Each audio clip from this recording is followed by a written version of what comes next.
love you and I love this group, man. And the first thing that I heard when I got in here, I heard God. It's so beautiful to come to this Mondays, and let me tell you why. Because I can speak freely of my God, my Dad, my Savior, the one that breathes life into my lungs every day, man. And it's such a blessing to be able to talk to you about that because I believe that's where the solution lies. My name is Oliver, and I'm an alcoholic. I'm a drug addict, and I chose this topic because I've been dealing with this a lot lately.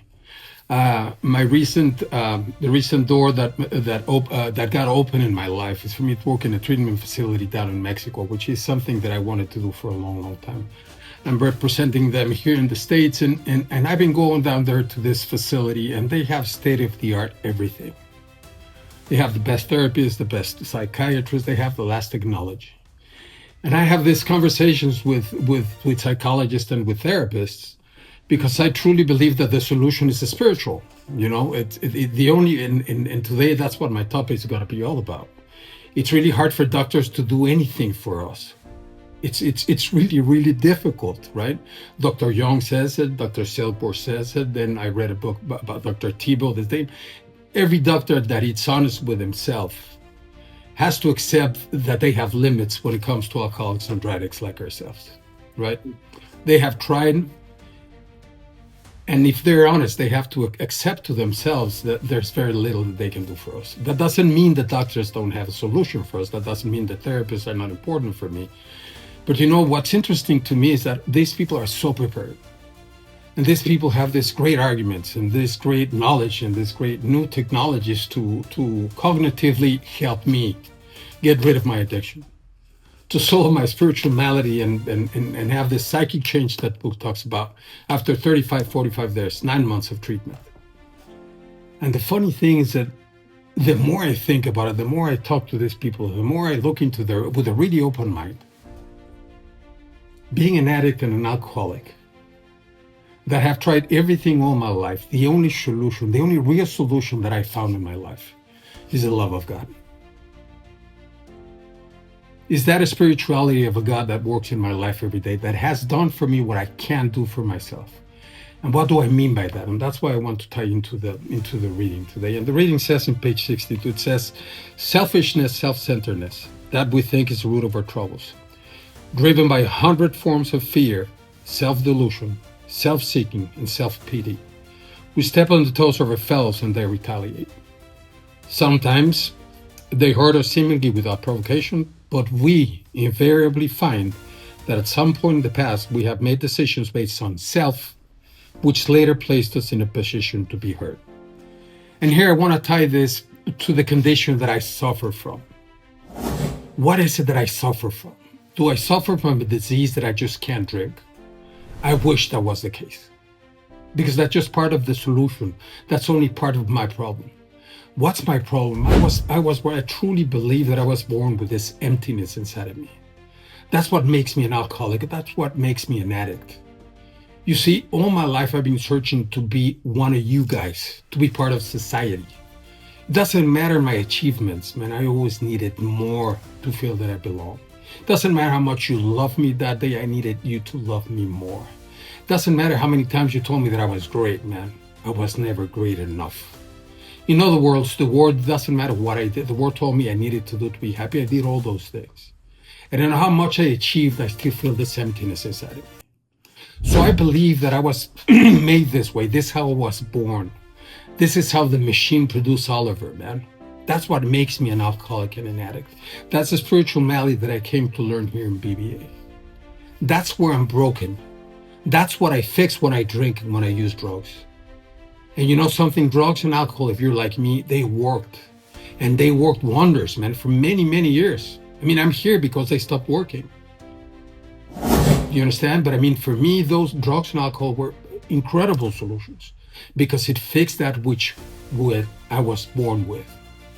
It's not my fault. I didn't do anything to deserve it. I didn't create it. I was created that way. So what does that mean for me? If every day I feel that I'm not good enough, if every day I feel that I'm not lovable enough, if every day I believe that I am inadequate, but it's a belief that I don't have to create. It's ingrained in me. then by default, I become selfish and self-centered. So you see, if you tell me that I was selfish and self-centered, it's like telling a fish that it's swimming in water. I didn't know what that was. Because the only thing I wanted is for you to love me, man. Right? So I did everything in my power to achieve that in my life. To achieve recognition, to achieve love, to achieve acceptance, to achieve sufficiency. But you see, in the process, because I was so empty, it didn't matter what you did for me. Didn't matter what the world threw at me, success, money, whatever it was. It was never enough because I couldn't feed that malady with that outside world. There's nothing you can do for me to fix that. There's nothing that medicine and science can do for me to fix that. There's nothing that money, sex, success, nothing out there that can fill that void. I have tried it all. You know, for me, it was very important to go out there and live my life. And live my life with excesses. I always live my life in excess. If I did drug, I did a lot of drugs. I mean, if I drank, I drank a lot. If I loved a lot. I mean, I'm a very passionate and I'm an addict, man, just like you. You understand what I'm saying? So I had to try it all out there to see that the world couldn't do anything for me. And I still had this little thing inside of me that I couldn't get rid of. Doesn't matter how many dollars I threw at it, relationships I threw at it, drugs or alcohol I threw at it, remained with me. So I was desperate every day to prove to you and to myself that I was enough, that I was worthy, that I was lovable. So that made me by default selfish, self-centered. You see, I hurt a lot of people. When I did my 4-step, I saw why I did all those things. And I did all those things because I needed their attention, I needed their respect, I needed their love. But because of this emptiness, doesn't matter what you do, it will never be enough. So I was resentful with the world. I mean, there's nothing you can do to make me happy, man, because that void cannot be filled by what you do or you don't do. So that's where the selfishness and self-centeredness comes with me, you see? Those are two very strong words. And you know, before knowing them, I was selfish and self-centered without knowing it. I don't know if that makes any sense to you guys.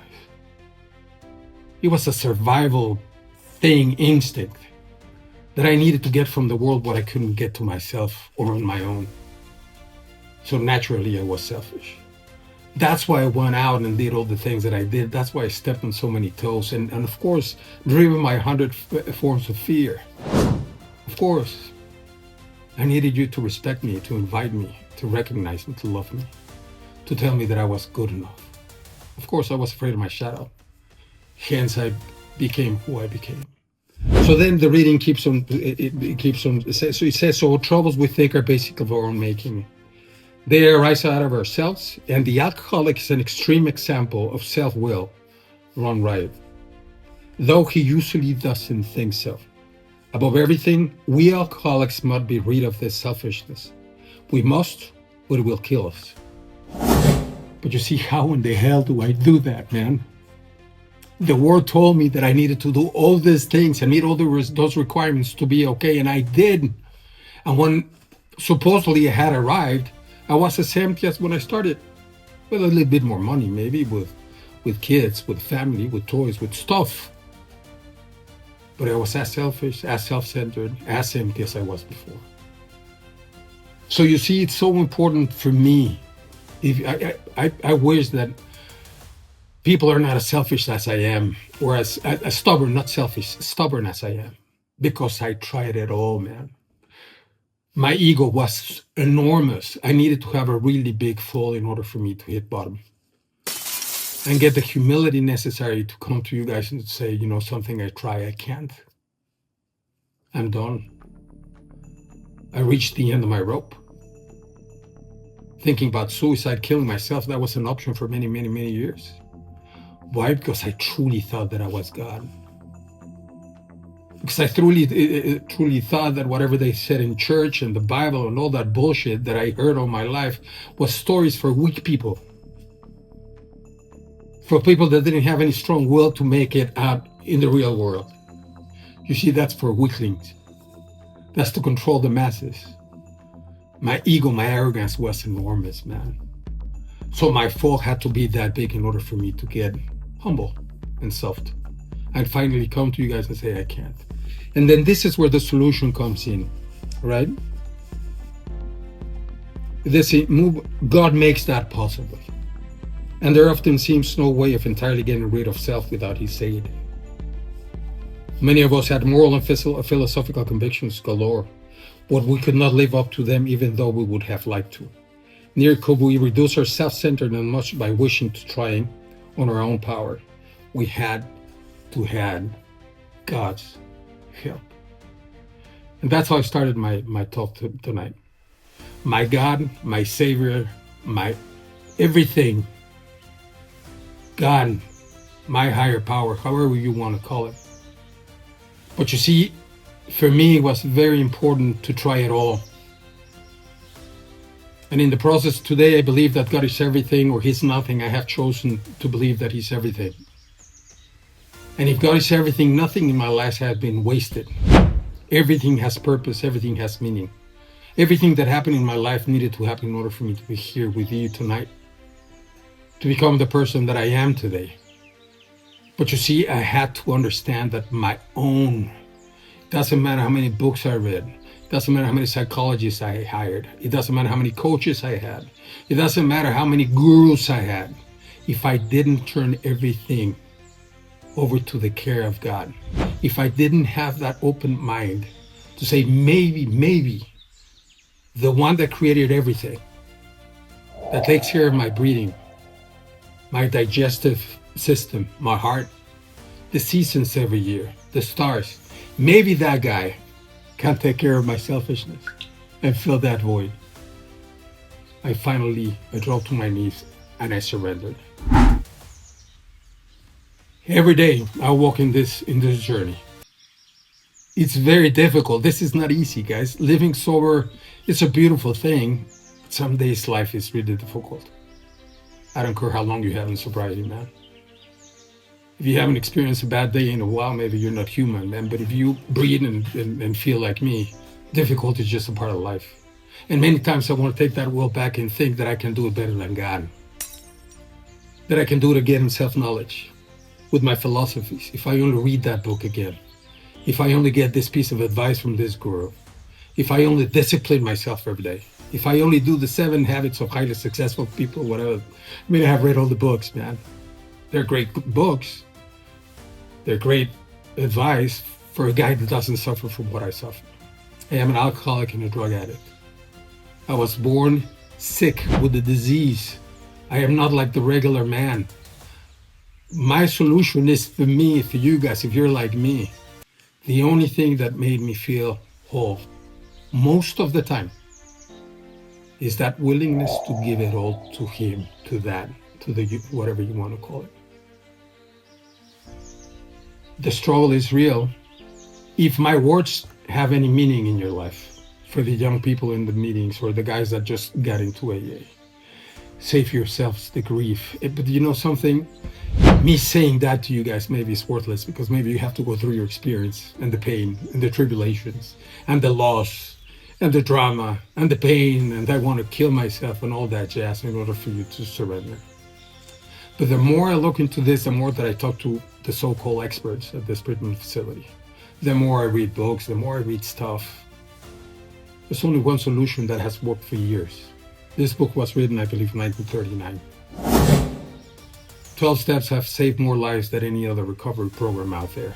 Those are the statistics. I've been looking for them, guys, non-stop for the last 90 days because I need to make my case to this facility that I need to bring the 12 steps to this program. And I'm making a lot of progress. A lot of whatever BBA is, I'm putting into works down there. Because I believe this is where the solution is. I believe that we have to admit to our innermost selves that we're alcoholics. What does that mean? That I can't on my own, that I am powerless, but not to stop drinking, to live my life, to fill that void, to feel a part of. And that's why God in my life today is so important. It's as important as the air I breathe. Every day is a surrendering day for me. Some days it's very easy. Some days I feel extremely connected. I feel in cloud nine, man. God and I, we're buddies, man. I have a direct line to Him. I feel like I'm walking on clouds. But some days, brother, I feel like I'm walking in the middle of the fucking desert and I don't hear His voice. and it's chilly, it's cold. You start doubting, and if you exist to show yourself, and that's part of being a human being. I guess that's a struggle of humanity to get that connection with the divine. But for me, this is the how and the why of it. First of all, I had to quit playing God. It did not work. Next, I decided in the hereafter, in the drama of my life, that God was going to be my director. He was going to be my principal. I was going to be his agent. He is my father, and I am his son. Most good ideas are simple, and this was the keystone of the new and triumphant arc through which we passed to freedom. And that's the story of my life. It doesn't matter how many times I tried to find a different solution, or I tried to add to the solution that exists in this book. I can't find it because there's none. I have tried it all. Maybe there's something out there's maybe a miracle pill that I haven't tried. But the only pill that has worked for me is that of surrender, humility, and that total dependence of that power that I will never, ever 100% understand. That's what faith is all about. I have to be able and willing to live in uncertainty. Someday certainty it's real, sometimes uncertainty is as real as uncertainty, and I have to be okay with that. The more I surrender, the more I stay present. The more I stay in my truth, the more I can feel that power. And the more I feel that power, the more full and less empty I feel. And that's what I used to treat with alcohols and drugs. So that's my share, guys. I hope that you got something out of it. Thank you so much for inviting me, Tyler. I love you. My name is Oh, I love you. I respect you.